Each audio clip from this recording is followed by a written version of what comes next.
objectives.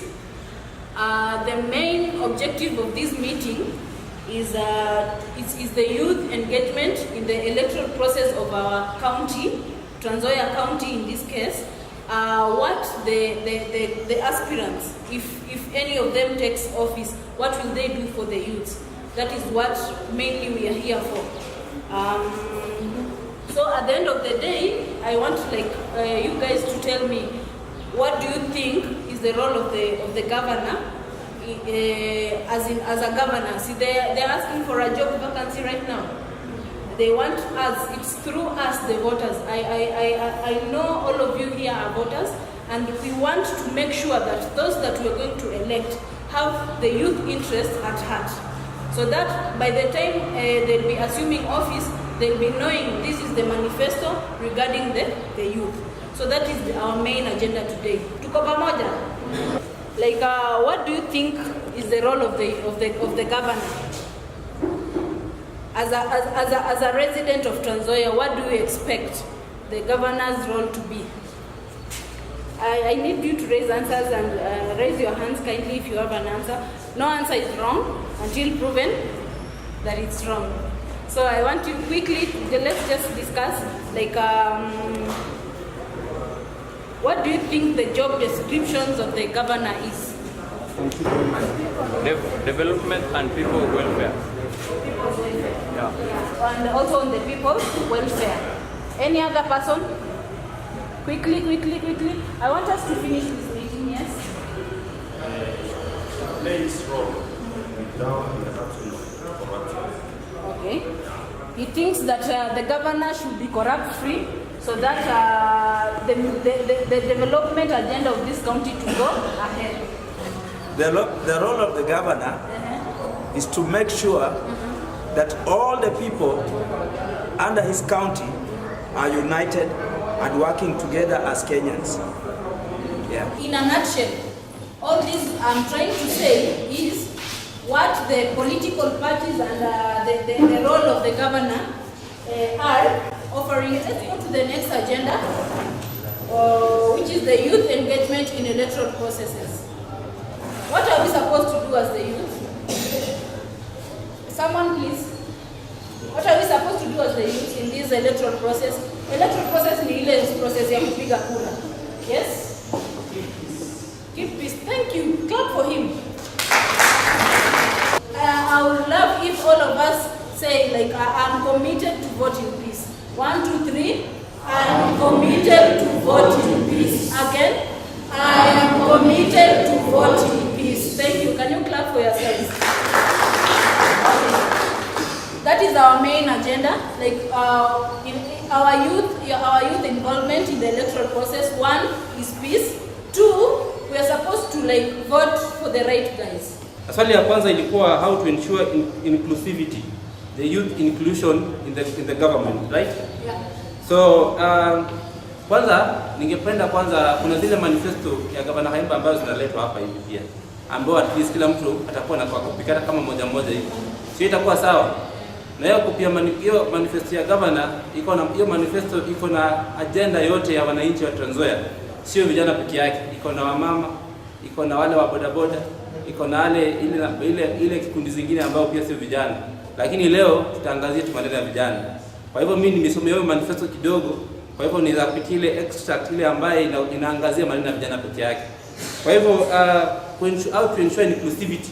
Ukiangalia kwenye hiyo manifesto ya Gavana Haemba, kwa kweli kwa miaka 4 ambayo imepita, vijana ndio tumepitia shida kwa hii county. Lakini shida yetu sio inatokana na maneno ya county peke yake. Kwa sababu ukiangalia ile rasilimali mingi ya serikali kuu ilibaki kwa serikali kuu ya vijana, wakasema ati devolution is not devolved. Mmesikia maneno? Ati devolution is not devolved. Kwa hivyo zile rasilimali ya vijana ambayo itakana wapatie vijana huko mashinani imebaki ibaki Nairobi. Kwa hivyo kwa devolution mingi ya vijana hiyo katika maneno ya national government ambao kuna MPs hapo hivyo, kuna the government which kuna rais pia huko ndani, na kuna zile ministries ya vijana pia iko kwa serikali kuu. Lakini kuna chache ambayo karibu mjaribu kufanya ambao hakufanya vizuri kabisa, lakini tutaiangazia tu kidogo ili kuendelea mbele to ensure the inclusivity in the government moving forward, we can start from the mistake he made last time, the last 4 years he was in the government, so that we can correct going forward in the next term when he is elected to be the governor of Transnzoia County. Kwa hivyo Governor Kayemba, kitu ya kwanza ambayo Governor Kayemba alijaribu, ambaye haikufaidi vijana kabisa, lakini kwa raundi hii sisi vijana tutakaa kwa hiyo ofisi tusaidiane. Sisi vijana ambao tuko hapa hivi leo tuungane mikono ili tuweze kutafuta nafasi sisi wenyewe ya kusaidiana ili vijana wengine wafaidike. Sisi vijana ambao tuko na information already tunaweza kusaidia wale vijana ambao wako mashinani hawana information, si ndio? Kwa hivyo kitu ya kwanza Kayemba ameangazia katika manifesto yake ya kwanza ni kwamba katika serikali yake anahakikisha kwanza ameweka mawaziri ambao ni vijana kwanza, ili wasaidie vijana wenzao. Sio itakuwa sawa? Hebu mpigie Governor Kayemba makofi hata. Kwa hivyo inclusivity is one of the things that Governor Kayemba is going to focus on. And this time round Governor Kayemba amesema ya kwamba atahakikisha ya kwamba ni vijana wenyewe ambao wanapitisha ule kijana ambaye anaenda kuwa waziri huko ndani, lakini lazima akuwe kijana ambaye amehitimu, si ndio? Kijana ambaye anaelewa shida ya vijana, si ndio? Kijana ambaye amelelewa Transnzoia, anaelewa shida ya wana Transnzoia, si ndio? Inaweza kuwa Collins hapo, inaweza kuwa Kairo hapo hivyo, inaweza kuwa Godi ama Nguti, anyone who knows the interest of the youth of Transnzoia. Kwa hivyo inclusivity is one of the things that Kayemba has focused on kwa manifesto yake. Sio itakuwa sawa vijana wa Transnzoia?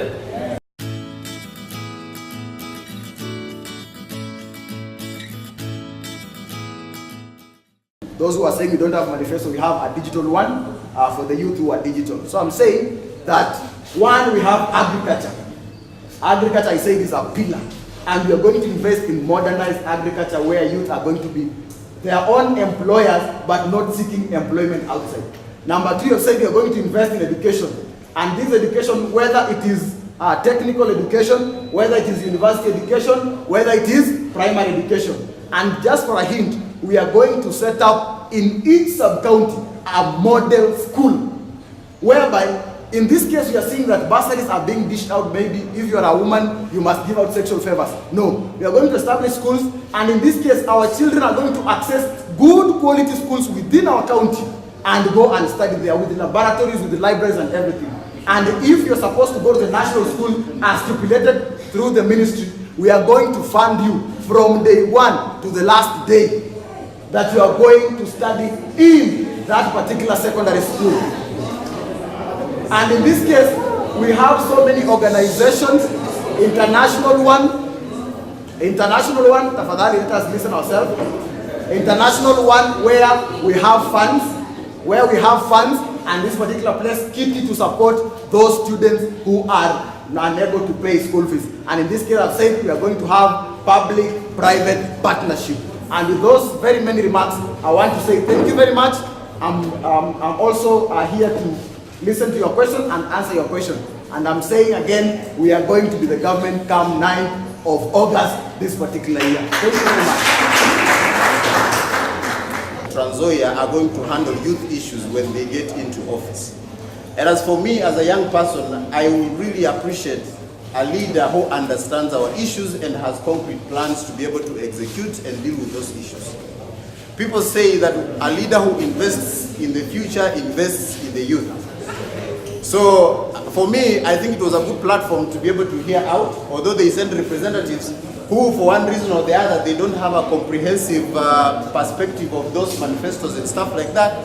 And I think you have noticed that in their presentations, kumekuwa na gaps of specifics, you know, how much money do they need to, are they allocating for this project, how many people do they want to employ and stuff like that. So the lack of specifics kind of makes us feel like they are not very clear about the plans they want to execute. But nevertheless, they have been here, they have talked to us, but we are going to make a decision on the 8th of August on who is going to be our next governor for the next 5 years. And as my sister mentioned when we were beginning this forum, ni kwamba there is nothing that we value more than the peace of this country, than the peace of this country. It doesn't matter whichever party you're coming from, whichever ethnic community you're coming from, politics will come and go, young people will remain, and Transnzoia County will remain. Si ni kweli? So thank you so much.